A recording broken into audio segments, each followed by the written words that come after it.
During the demonstration, we kindly ask that you just leave them on the outside of either of the gates, or we do also have a designated clam zone over on the far right hand side as well, just outside those gates, which are more than welcome. We have found a seat before we can begin this afternoon. However, more than welcome to come back glass, where you'll get an even better look at some of our sea lions.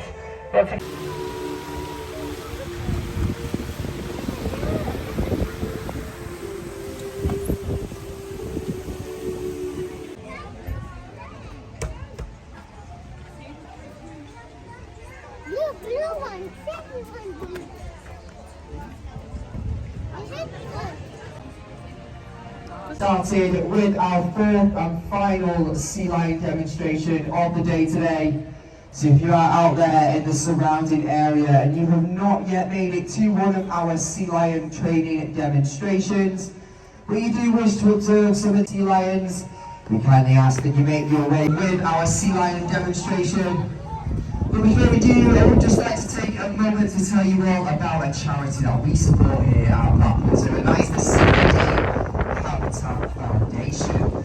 Now, this charity runs a conservation project protecting a different kind of marine mammal, so not a sea lion, but instead the Mediterranean Musa. This is the most endangered marine mammal in Europe at the moment, and that is because we are expanding the tourism industry on the land where they live, but as well we're polluting the sea where they hunt for their food.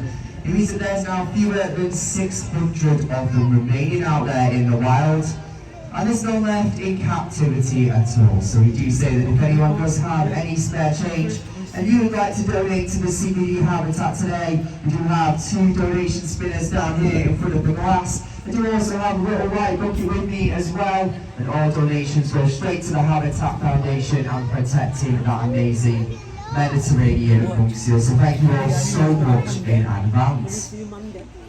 But I know we're all here to see sea lions, aren't you? So we'll get in. And then over there on the back beach, that is our sea lion trainer for the day. His name is Brendan. Let's give Brendan a big wave. Hello. Here. Come on. Then you guys are in luck this afternoon. That's because very shortly you're going to be meeting 2 of our Californian sea lions. Now we have 7 of them here at Blackpool Zoo.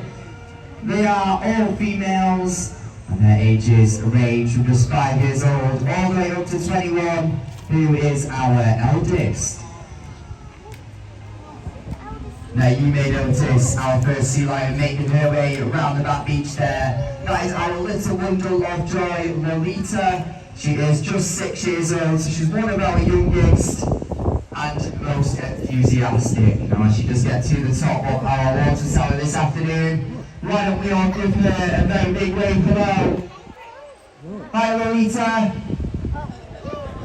Are you going to join us, Lolita? Yeah, of course you are. That was an impressive 3-meter dive from Lolita there into our active ocean pool. Now we are very proud of our pool here at Blackpool Zoo, and that is because it is actually one of the largest of its kind here in the UK. It is of course a saltwater pool as well. Californian sea lions, they live within the Pacific Ocean, of course on the west coast of North America. And so we have a saltwater pool here at Blackpool Zoo to replicate those natural salty conditions as best that we can.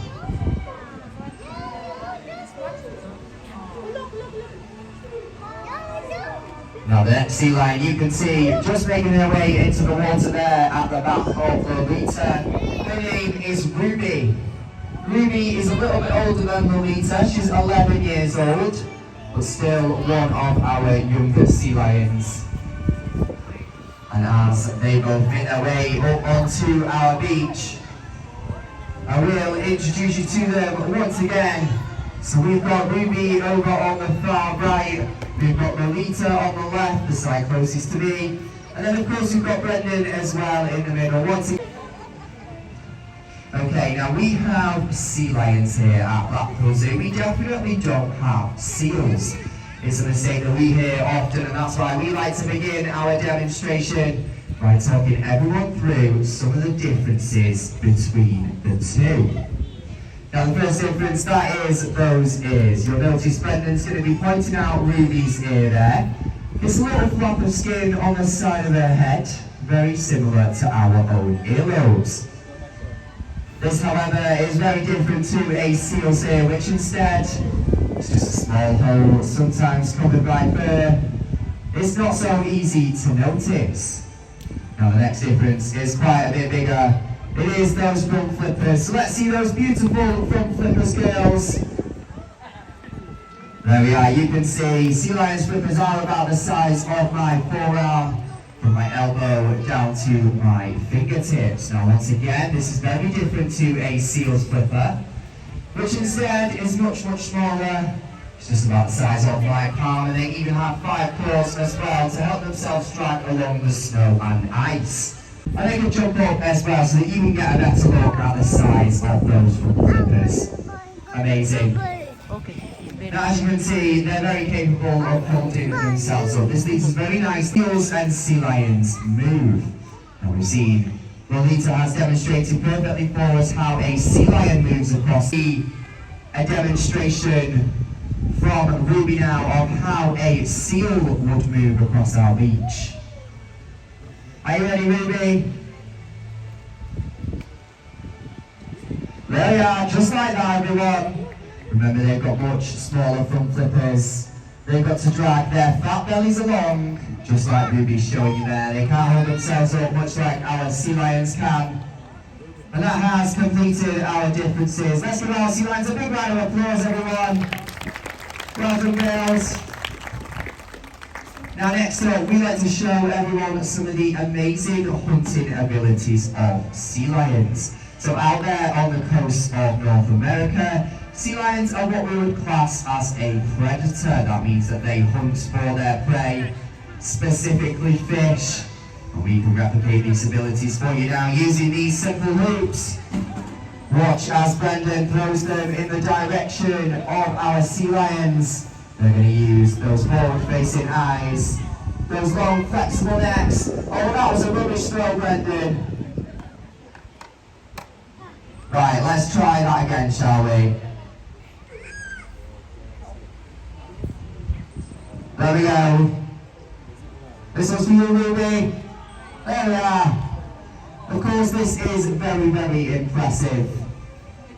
Out there in the wild, would sea lions be hunting their prey on the land? No, of course they wouldn't. They'd be doing this in the water. That is right now. We're going to see if Lolita can catch these hoops out there in our pool. Now this is going to be quite a bit more difficult, so I think Lolita deserves a big cheer for every one of these she can catch. Are you ready, Lolita? Last one. That's 2. Can she make it a full set? Yeah, of course she can. Well done, Lolita. Let's give her a big round of applause, everyone.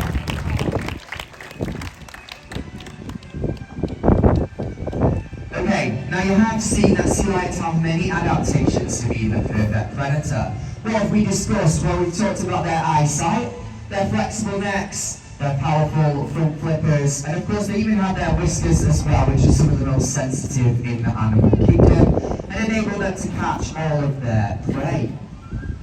But actually, sea lions are not at the top of the food chain, and that's because there's something else out there, something much, much larger, that would like to hunt and eat sea lions.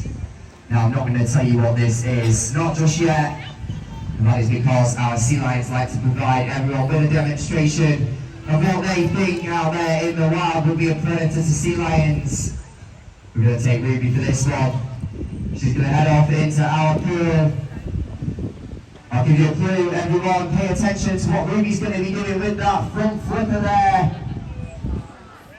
Now, I don't know about you, but I think that is a very, very good clue indeed. Can anyone guess what they think will be a predator to sea lions out there in the wild?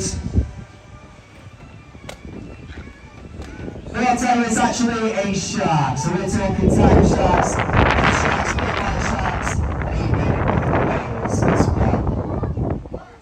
Ruby, if there was a shark in our pool, what would you do? You would get yourself onto land as fast as you could, and you would hide yourself away. I think I would as well.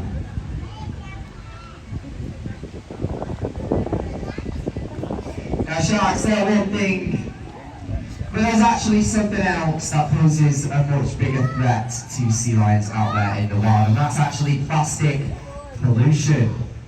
It is estimated that plastic pollution kills either one marine mammal or seabird every single second out there in the wild. And that is why at this part of the demonstration, our sea lions like to provide you with a demonstration of what they would like you to do if you see over into our pool. Now, sea lions, you're being too eager, guys. You're too eager. We're trying to beat you to it, Brendan. There we are. But don't worry, everyone, we've got Lolita here. She's as fast as lightning. She's brought it back up onto the beach and popped it straight into her bin as well. Even better, recycling bin. Well done, Lolita. We're very, very proud of you indeed. And if everyone here could ensure that you're finding its way into a bin, the recycling bin would be even better. It goes such a long way to helping protect all marine wildlife. Well, that's just about brought us to the end of our demonstration. But our sea lions, they would like to provide you with one final ability, and that is an incredible front flipper stand, just to demonstrate how strong and powerful those front flippers are. Amazing. Now, I don't know about you guys, but I think Ruby, Lolita and Brendan have done a great job this afternoon. Could we please give them one final big round of applause? Well done, guys. You've all done amazingly. Ruby, I thought your shark impression was perfect, even if no one did get it. If you'd like to wave goodbye to our sea lions this afternoon, they'll wave right back at you. We do hope that all of you have enjoyed our demonstration, and that you continue to enjoy the rest of your day here at Blackpool Zoo. Thank you.